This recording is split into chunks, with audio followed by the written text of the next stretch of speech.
We talk about, cybersecurity really just remaining in the headlines here, especially here in the Asia region. We talked about the recent attacks in the Japan pension system. We also have the U.S. federal personnel database that was hacked. And, of course, we can't forget the Sony cyber leak last year. How big of a problem is this in Asia right now, do you think? I think it's, Yvonne, thanks for inviting me today. I think it's a bigger problem globally. I don't think it's just Asia. I think this is a global sort of epidemic of cybersecurity issues that we see on a daily basis. If you think about the fact that 5 to 6 large enterprise companies last year got attacked in some shape or form, that's a 40% increase versus the year before. We've seen sort of 300% plus increase in ransomware, which obviously comes from a lot of this region, from China and other places where people are locking up computers every day. And then you see today, obviously, with the Polish airline issues about people now hacking into computers. We've seen, people hacking into airplanes over the last few weeks. We've seen, obviously, connected car issues. I think anything that is connected to the Internet, so Internet of Things and smartphone devices, all proliferate a whole range of security issues, which we at Symantec sort of deal with on a daily basis, quite frankly. Is that why we're seeing such a huge surge in these attacks? I mean, we're talking about government systems that should be very highly secured. Is it because we're seeing this huge shift into technology that we really aren't seeing the protective measures there yet?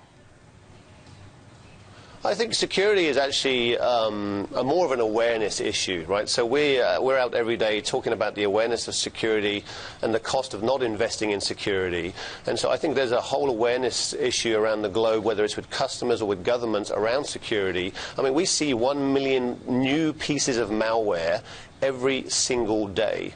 And when you sort of take into that fact that we actually, at Symantec, we actually look at 4 trillion lines of information at any given day. And so we process that sort of 200,000 times a second. So when you sort of look at all of this data, security analytics is becoming a big sort of piece of the puzzle here, and really deciphering how much data they have, the threats that they see every day.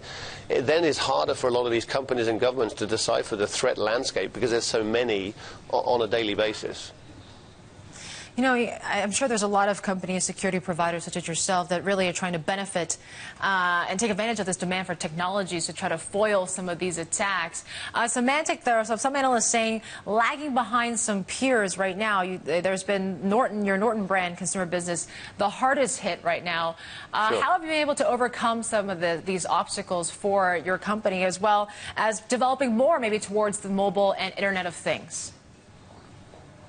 Right. Well, we're the largest, obviously, security company on the planet today, and we have more global intelligence network than anybody on the planet. I think there's actually only 5 governments that actually have more information than us.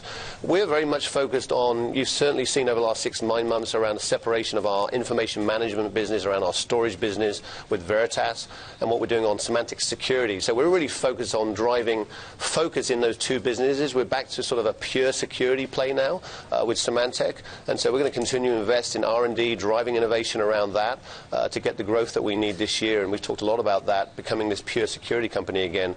And we certainly believe with what we have out there today, we know there's a lot of other younger companies that are very good at sort of marketing, a lot of noise from those companies, but we do what I said earlier in 1 second, what a lot of those companies do in a week.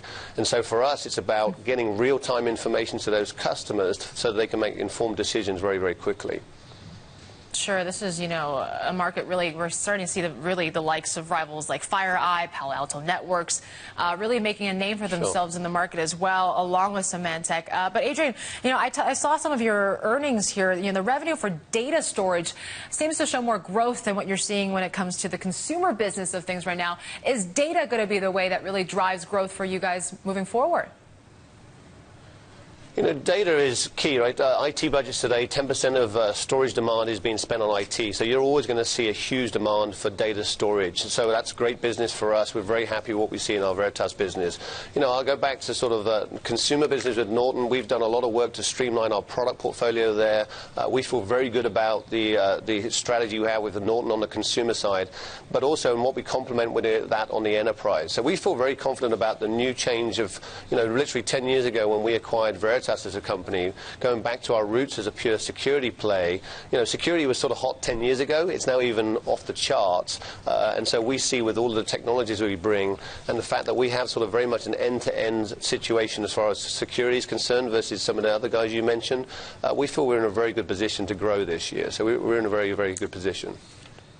Sure. Adrian, before we go, I have to just ask you one question. I mean, we talk about the opportunities in Asia as well. You mentioned this is a global issue, but when you talk about just the countries with the threat ranks here, the top 10, 4 are from the Asia region, China, India, Taiwan, and Vietnam. Where are you going to see the most opportunities? Well, you know, Asia for us is a growing market. We've just spent the last week doing a lot more work around India, China, all of the countries here in Asia. I'm doing a trip here this week because we see such massive growth. Obviously, GDP is much higher here. We're investing more with people, resources here locally. We're putting more response centers, more operation centers here because of the demand here, particularly in Asia. So for us, it's not just one country. All of the large countries we invest in, we have a lot of people. We have about 5,000 people in Asia. And we're going to continue to expand on that to get the growth that we need out of this obviously very important region for us.